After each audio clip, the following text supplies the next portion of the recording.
when Webby's closed down, they got their redundancy. £1,000 is what Dad had, and John had the same, John Boone, and they put their money together, and in the early 60s Boone and Lane was created, and it never looked back to this day basically.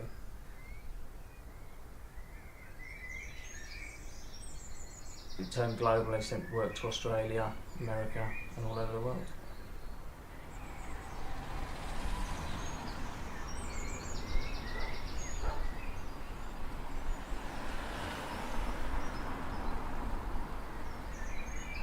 They used to row in here like you wouldn't believe. You could hear them all up the street.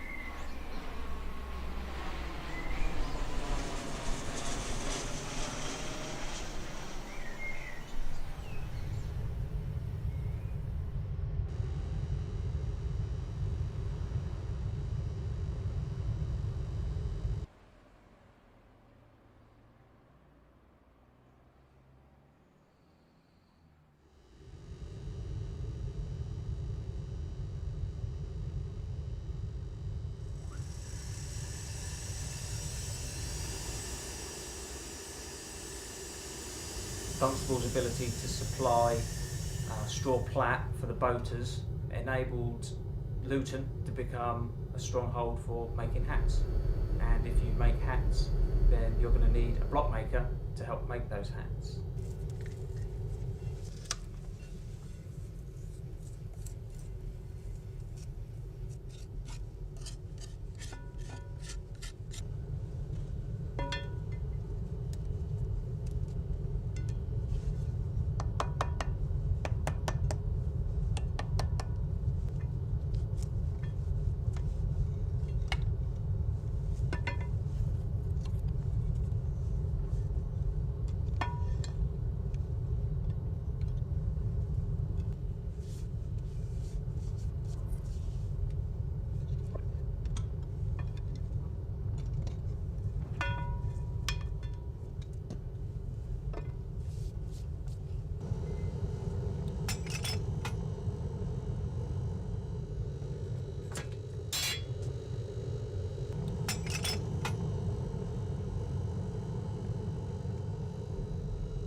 The old times, kind of old businesses were all in the town centre, and then the town centre, the Arndale Centre, decided they were going to build it and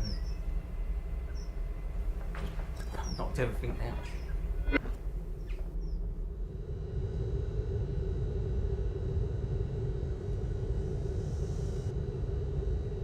There's no pneumatic tools. It's purely using the skill of the man who's actually going to ram the sand up into the boxes to create the space where the plaster of Paris was, so that we can then pour the metal in, and that will create our actual aluminium part.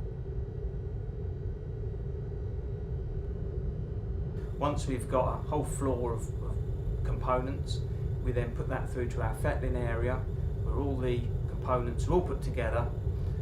All the runners where we've poured the metal in are cut off. A nice sanded finish is put on, and then we can actually buff up to a mirror finish if required, and all the parts are assembled, and the hat blocks go off to hat manufacturers in the town or all over the world to make thousands and thousands of hats.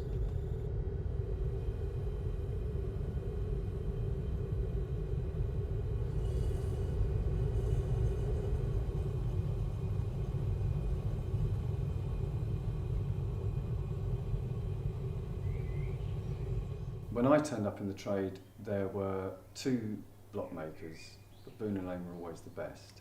And over the years, I started to see Steve going in there as a kid. And his dad and John Boone, the partner, trained Steve.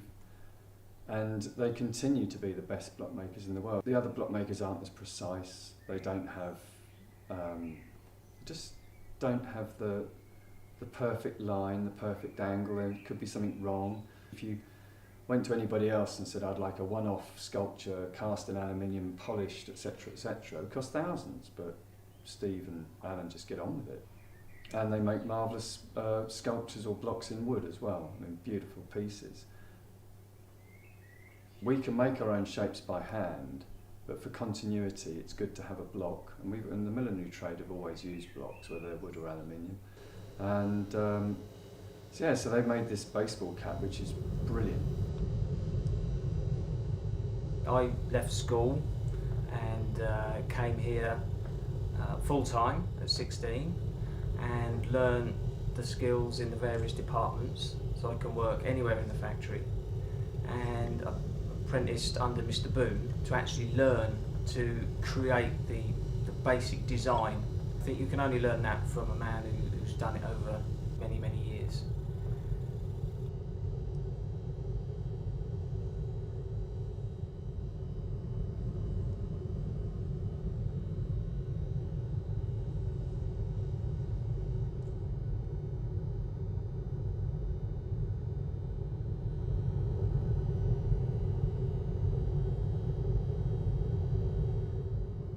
Dad was looking to the future and to get youngsters into the factory so that the business would continue, and then we employed Alan Davies, who I went to school with.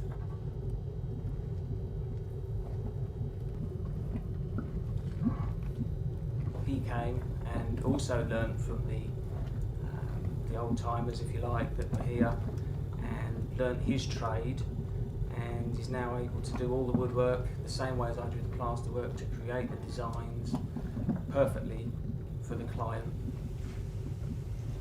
When Dad and John retired, they'd had enough, so it was like, what do we do?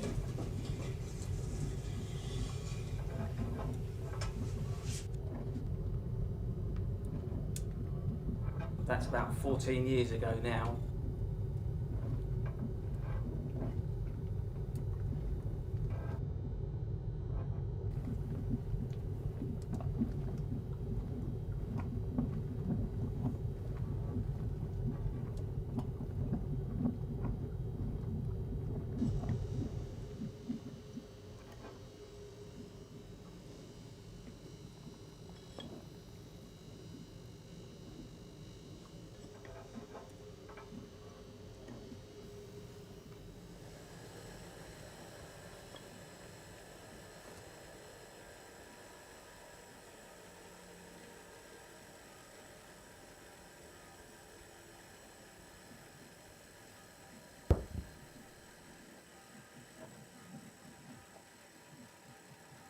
As we're going forward, we see people wanting the quality of design and the quality products that China simply can't produce anymore.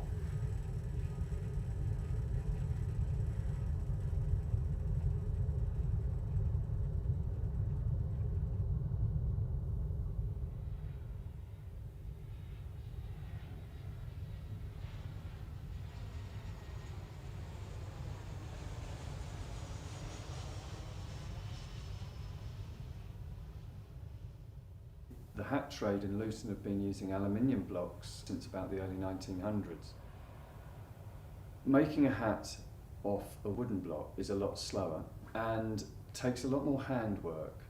So if you were blocking, say, white silk over a wooden block, because it takes more handling to make the material form to the shape, it's every likelihood that you're going to get the white silk dirty.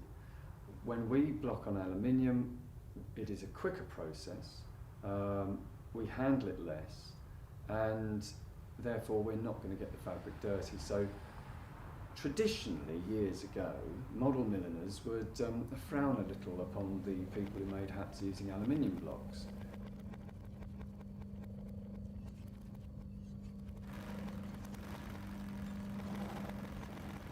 Wooden blocks, once you've pulled your material over, they then have to go into a drying oven. Our aluminium blocks, they're heated within the machinery, which is another reason why model milliners don't use metal blocks, because they don't have any machinery. And so the material dries on the block, no need to go into a drying oven, it's a lot quicker process and it's more efficient. That's the only difference. I've been in the hat trade 25 years. My father did, my dad did, my granddad did, and my great-granddad did. He reckons none of us are going until the furniture goes, so So I'll be going when I win the lottery.